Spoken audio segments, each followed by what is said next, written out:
Are you buying this, Nick, or is give and takes? I missed a lot of the quote. I'm buying it hook, line, and sinker. Yeah, but In practice, and Coach knows this, you experiment. You can't go out there in the game and experiment, so you experiment in practice. And guess what? It is not just Brock Purdy. All right, Josh Allen, who, top 5 quarterback, threw 3 interceptions in a practice last week. Lamar Jackson, this was as of Monday. Who knows what havoc has been wrought in the last few days in Ravens practice. But as of Monday, he had thrown 4 interceptions to Marlon Humphrey. That's just one player. He had been picked off by 4 times, and Lamar joked about it. I'm just trying to help Marlon with his catching ability. Yeah. So no one takes practice interceptions seriously except Nick Wright. No, even the Prince, who Nick loves and champions, because the Prince has had a rough start to this training camp. Look at this tweet. This is from one of the reporters. Just stop practice. Trevor picked by Trayvon Walker on what looked to be a deflection. This has Bortles 5 interception practice vibes. How many picks did he throw? I don't know, but it reminded people of Blake Bortles. Reminded of Anytime you're compared to Blake Bortles, it ain't good. Right, so I'm just saying, let's just relax. I knew, because I've worked with Brew for so long, that but without me even talking, he was going to say something he said, which is Nick Wright is the only person who cares about this, which is why when we first discussed it, I brought up the Sports Illustrated article, and then this morning in prepping for this, I want to pause real fast because a lot of diehard 49er fans brought up that article, and I only know every single individual local reporter, and I guess like he's like the one of the more main guys, I guess, for that reports on 49ers, and apparently a lot of 49ers fans absolutely positively hate that guy who wrote that article for the 49ers. So Nick is acting like it's the word of God, which is what he did similarly with the Eagles. Some other local guy from Philly whose name is completely slipping my mind, and I called out like, okay, no one really listens to him for like actual like real insight. Like he's a reporter that people will watch or listen to just because like it's local, but it's not someone that people are like, oh well, he said it, that means it's the word of God, like Nick has been doing with some of these more local reporters to try to like sell his point. So I just wanted to emphasize that in case you're watching this and you're not maybe like a diehard 49ers fan. I was like, what about a national football reporter that we all respect? What about the owner and operator of Pro Football Talk? Has he written about this? And it turns out this morning he wrote the following. It's trial and error, but he's making a lot of errors when he's trying something different. That's the real concern. These experiments are blowing up in his face. 7 interceptions in the first 2 padded practices of training camp are just too damn many. The performances could temper Purdy's stated goal to be dominant this year. He's like the golfer who's been generating solid scores by laying up and who shows up one day and decides he's going to play Tiger Woods in his prime. And then on the first 2 holes, he sprays every big swing into the water and the woods. End quote. So I had not read Florio since he said Andy Reid was retired. Listen. I'm sorry. I'm sorry. No, I'm just saying. I'm sorry. I didn't see that one. So here's the thing, that you can disagree with it. You can think that it's nothing. I'm very curious what the Goldilocks. I did think he was going to name someone that's opinion really, really mattered, and I've done a handful of Mike Florio voices, and people are Florio videos, and people are very low on him. They do not like him one bit. So it's just kind of funny that he's using that as a reference point. I was thinking it was going to be, I don't know, anyone else in the media that at least we were like, okay, we really highly respect his opinion. I'm newer to the Mike Florio game personally. I only consume I started to consume more of a wider variety of these voices for this channel more than anything. Usually before that, I used to kind of keep it more singular, just because that's just kind of how I consume. But now it is interesting. Now I actually really enjoy hearing all different voices and perspectives. But I still am figuring out like who's worth more to game, who's more just about the clicks, who's actually giving like true insight, who actually has insight because of their connections, right? Some of these guys, maybe their opinions don't really matter, but they actually have legitimate connections, right? Whether you like Colin Cowherd or not, he is legitimately connected to a lot of GMs, ex-players. So like when he's saying this is what I'm hearing, it is worth listening to. Whether you like his conclusion or not, it is still worth listening to. I personally don't really have a lot of insider connections. That's just me.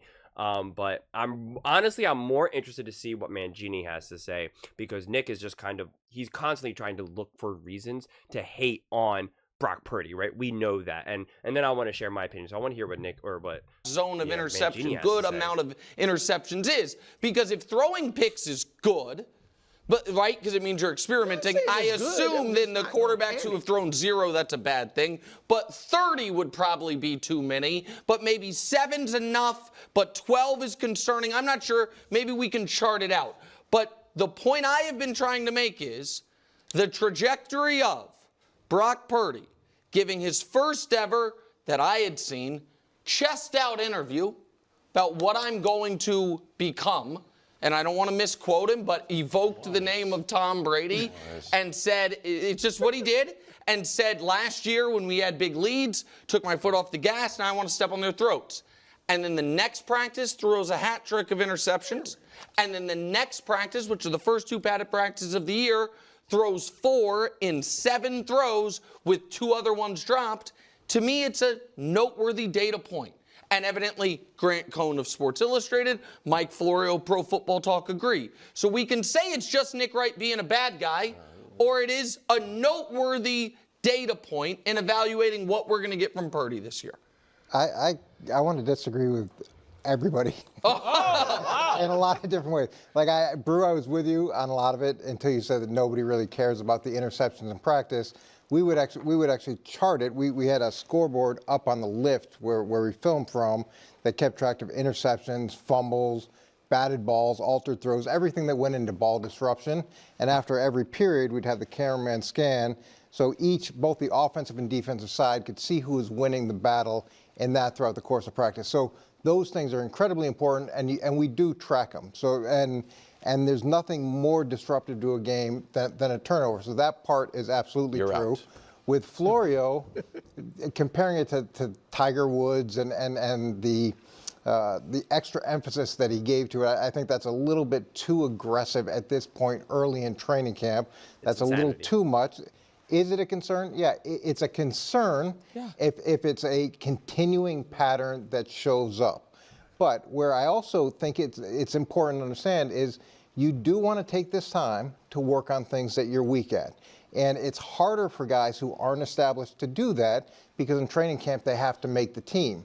He's made the team, he's had a level of success, and you're actually encouraging guys to go out and work on things that they aren't good at. And it's hard to get pro athletes to do that because everybody wants to look good, and everybody wants to look good in front of a crowd, and everybody wants to look good in front of reporters so they don't have to deal with people talking about it. So to have the courage and conviction to go try new things is actually a sign of strength and maturity. I love that. Now, Okay, let's talk about this because I'm really excited to kind of add some nuance to this, right? First off, I want to start off real fast and completely undress this, right? He's like the golfer who has been generating solid scores by laying up, who shows up one day and decides to go play Tiger. That is such nonsense because as me and Travis O'Shea were talking about at this point, I guess like months ago, we were looking at some clips of Brock Purdy. And this idea that he's just laying it up, that he's just kind of throwing to wide open receivers, or that essentially the narrative behind Brock Purdy is that really any quarterback can do what he's doing. And it's just not accurate when you really watch the film. And again, he is supported by an unbelievable coach and an unbelievable offense, right? In terms of the roster construction. There's no denying that. Zero. No denying that. But what he's still doing in that system is still top level. His progressions, his reads, his anticipation, his timing, like it's just not like anyone can do that. You just can't. Go watch the film. Just watch it. Try to remove yourself from anything else and just see how each play unfolds and the throws that he's making. I mean, it's just very cut and dry. So this idea, because again, they're acting like he's just kind of throwing the ball 3 yards down the field, or he's throwing to a wide open Christian McCaffrey for like a screen pass or whatever. Like, that's just not what's happening. Don't get me wrong. Those plays are there just like they are for every single quarterback under the sun, at least any good quarterback who has, a good, offensive mind in the room. But besides that, it's just so much more magnified for Brock Purdy, and I don't think that's really totally fair. Now kind of go back to the actual interceptions themselves in practice. I've talked about this before where I said, yes, for the most part, interceptions are seen as bad in practice, especially because there's a lot of insecurity, kind of like Mangini was talking about, where you want to look good in front of your team, you want to look good in front of the other people, the coaches, and it's just, you're in practice. And so for a quarterback, when you're practicing, you are in a incredibly protected bubble at that regard, at that position, right? You can't get hit. Like, it's just completely different. So if you're not succeeding with essentially the training wheels on you, it's like kind of like, oh man, right? And both sides of the ball are constantly looking to kind of juice themselves up. And we kind of famously saw that last preseason with the Dallas Cowboys, and I think it was either Diggs or Micah, where like they were getting fired up because they were beating Dak and they were screaming at Dak. They were like yelling at him, and like Dak was kind of taking it, and that was like its whole take. That was like a whole discussion on itself of like, do they respect Dak? Would you do this to Tom Brady? Right? Like, that was a whole nother discussion before I even really had this channel. And so like they're always trying to like juice each other up and fuel themselves, and there's always that battle between like, we're defense, your offense, right? Like, outside of a team that truly has, say, like a Patrick Mahomes or a Tom Brady, and even in those situations, the defense is still always like, yo, we are legit, stop. Like, they believe in what they bring to a team, right? They believe in what they bring to a Super Bowl potential. And so you also have that. But the other point that I want to, really emphasize is that we know that defense is always ahead of offense in the beginning of seasons. It's the way how it always is. Defense is always ahead of offense. Offense, there's so much more moving parts. There's so much more communication. There's just so much more to kind of get into rhythm, where defense, it's less so. So we know that. I mean, every coach will say that. Even the biggest diehard defensive coaches that believe defense is everything, they will even concede, hey, defense is always going to be ahead of offense within the first weeks of football. Like, in terms of like actually week 1, 2, 3, where we're actually playing games that matter, not even just preseason. So again, and you see this at every level and virtually every sport. You see this in baseball. You see this in basketball. You see this in soccer. You see this in football. When you have time off and you come back to your sport, the offense portion of the sport is always behind defense. It's just the way it goes. So that's, you're also going to have some of these things. But this other idea, because if Brock Purdy's really experimenting and they're saying, oh, well, he's clearly showing that he can't do this. I mean, I reject that, because first off, if he's actually working on something, he's trying to legitimately take chances, learn and grow. And you want to be able to do so where you can make all the mistakes in the world. Like, that's how you get better, is by making those mistakes. And I think a very clear example of this would be this. Let's say we have a quarterback who rushes his throws, right? He just keeps rushing. He gets real antsy because he thinks he's going to get sacked, whatever, right? He has a lot of fear, and so he calls hike, and then he just quickly, like, waits 1 second and throws the ball. And they're like, hey, you're a great quarterback. You have great vision, great reads, great. You have to let the play develop, right? You're rushing your throws. We need you to relax. The pocket's not going to keep collapsing on you. You have to trust that they're going to keep you protected. So I want you to really be patient. You really got to be patient. And let's say it's a quarterback that they're just really uncomfortable, or they really want to flush the pocket and get out of there and run around in circles. Like, no, we want you to stay in the pocket. That's what we're working on.